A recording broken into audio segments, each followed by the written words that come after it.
Zach Force's fist slammed into the leather wrapped punching bag, the sound filling the spacious, dim interior of the old barn he had renovated into his own makeshift gym.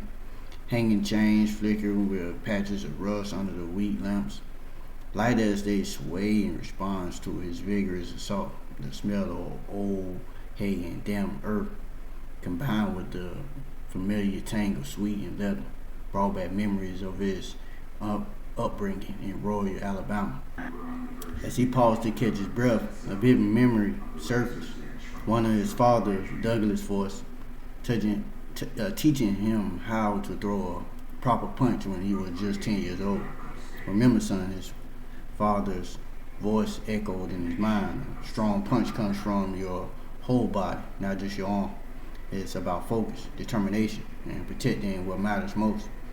Young Zach had nodded earnestly, his small fist clenched in concentration. What matters most. Dad Douglas had knelt down, placing a hand on Zach's shoulders. Family, country, and innocent who can't protect themselves. That's why we train, why we serve. It's not about being the toughest. It's about being ready to stand up when others can't.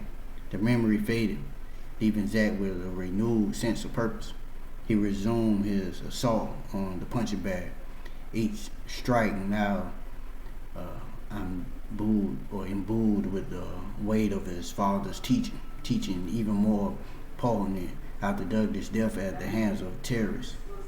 Zach pummeled his bag with a right hook, remembering Douglas Force, standing tall in his military uniform, square shoulders carrying the weight of duty effortless. His father's intense gaze had always reflected the unwavering commitment of his country, an attitude that Zach had inherited and cherished. Pausing for a moment, Zach stripped off his soaked shirt, revealing a road map of scars that crisscrossed over his frazzled torso. Each one was a reminder of a mission completed, a danger subdued, a life saved, or sometimes a life lost.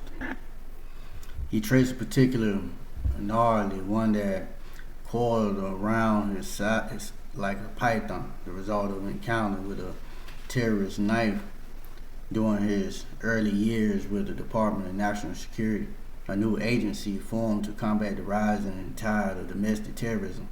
The pain had been excruciating, but Zach remembered pushing through it, determined to carry out his mission. It was what Douglas would have done, and Zach would be damned if he'd do any less. Zach swiped a towel from a nearby chair, wiping away the beads of sweat cascading down his face and chest. With every drawn breath, he could taste the years of dedication and hard work, the salty tang of sacrifice. His muscles gave an improving hum as he walked towards the corner of the makeshift gym where an old vinyl record player sat on a wooden crate. Beside it lay a small collection of worn-out records that had once belonged to his father.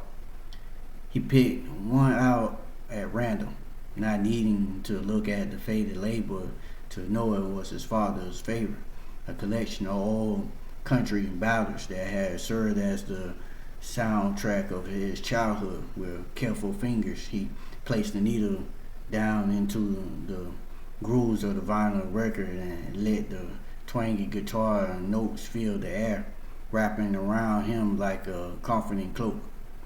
The music tugged at the corner of his heart, stirring memories and emotions too deep for words. Zach stared out through a narrow window into the impenetrable darkness outside, where only the faint outlines of an age-old trees were visible.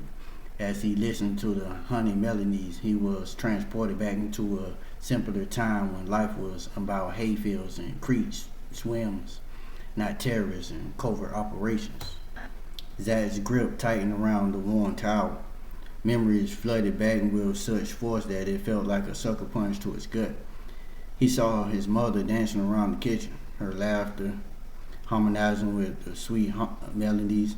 He remembered Sunday drives in their ancient pickup, his dad singing along to these very songs on the crackling radio. Zach's heart pounded rhythmically to the nostalgic tune conjuring up the smell of his mother's apple pie baking in the oven. The hearty laughter of his father is echoing through their old Alabama homestead. Zach closed his eyes, allowing himself to bask of the warmth of those long ago days. One of these days, Dad, he thought, I'm going to avenge you. One of these days, those terrorists are going to pay.